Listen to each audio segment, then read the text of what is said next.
Halo guys, balik lagi nih di channel gua, Rob Carly. Kali ini kita bakal ngebahas sesuatu yang seru dan mungkin belum banyak yang tahu, yaitu tentang sejarah terbentuknya Provinsi Sulawesi Selatan. Yup, provinsi yang terkenal dengan Coto Makassar, dan pantainya yang indah ini, punya cerita panjang dan unik banget loh. Gue yakin, banyak di antara kalian yang asli orang Sulawesi Selatan, atau mungkin punya keluarga di sana. Tapi, belum tentu tahu fakta-fakta menarik di balik terbentuknya provinsi ini. Jadi, buat kalian yang penasaran dan ingin tahu lebih dalam tentang sejarah Sulawesi Selatan, jangan lupa klik tombol subscribe dan aktifkan lonceng notifikasinya, biar nggak ketinggalan video-video seru lainnya dari gue. Oke, langsung aja kita mulai. Oke guys, jadi gini, sebelum jadi provinsi sendiri kayak sekarang, Sulawesi Selatan itu dulunya bagian dari Provinsi Sulawesi. Coba bayangin, satu provinsi gede menggabungkan Sulawesi Selatan, Sulawesi Barat, Sulawesi Tengah, Sulawesi Utara, Gorontalo. Luas banget kan? Nah, karena luasnya wilayah ini, pemerintahan jadi ribet dan pembangunannya nggak merata. Akhirnya, banyak masyarakat yang minta untuk pisah dan membentuk provinsi sendiri. Tujuannya, biar pembangunan lebih fokus dan masyarakatnya lebih sejahtera. Setelah melalui proses yang panjang dan perjuangan dari banyak pihak, akhirnya Sulawesi Selatan resmi menjadi provinsi sendiri pada tanggal 13 Desember 1960. Tanggal ini jadi hari penting bagi masyarakat Sulawesi Selatan. Bayangin guys, perjuangan mereka selama bertahun-tahun akhirnya berhasil.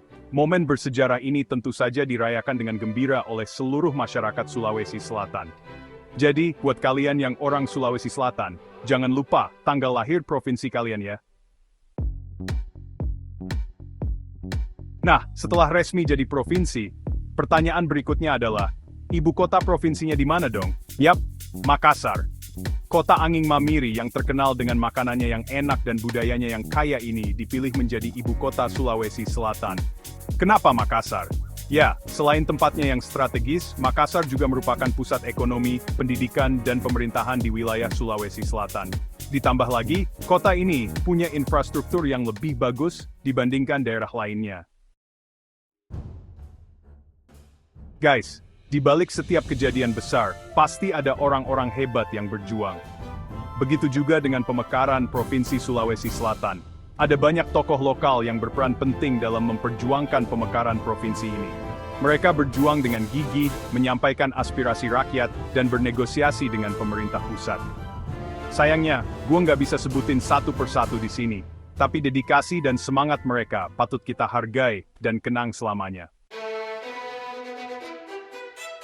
Salah satu hal yang bikin Sulawesi Selatan unik adalah banyaknya budaya dan suku. Di sini, kalian bisa nemuin berbagai suku, seperti Bugis, Makassar, Toraja, Mandar, dan masih banyak lagi.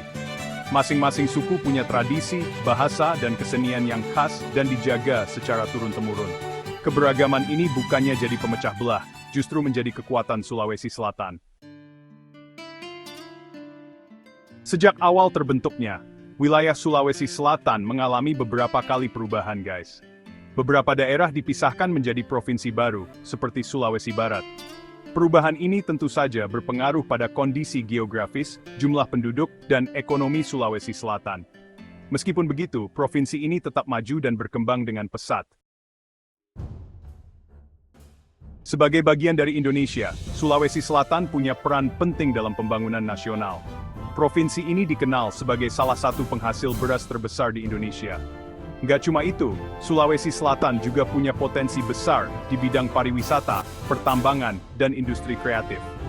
Kontribusi nyata dari ujung selatan Sulawesi ini membuktikan bahwa Sulawesi Selatan adalah provinsi yang maju dan terus berkembang. Oke guys, itu dia 7 fakta unik tentang sejarah terformatnya Provinsi Sulawesi Selatan. Semoga video ini bisa nambah pengetahuan kalian tentang provinsi yang satu ini. Nah, dari 7 fakta tadi menurut kalian fakta mana yang paling menarik? Tulis jawaban kalian di kolom komentar ya. Dan jangan lupa kalau kalian suka video ini, silahkan klik like, subscribe, dan bagikan video ini ke teman-teman kalian. Sampai jumpa di video selanjutnya.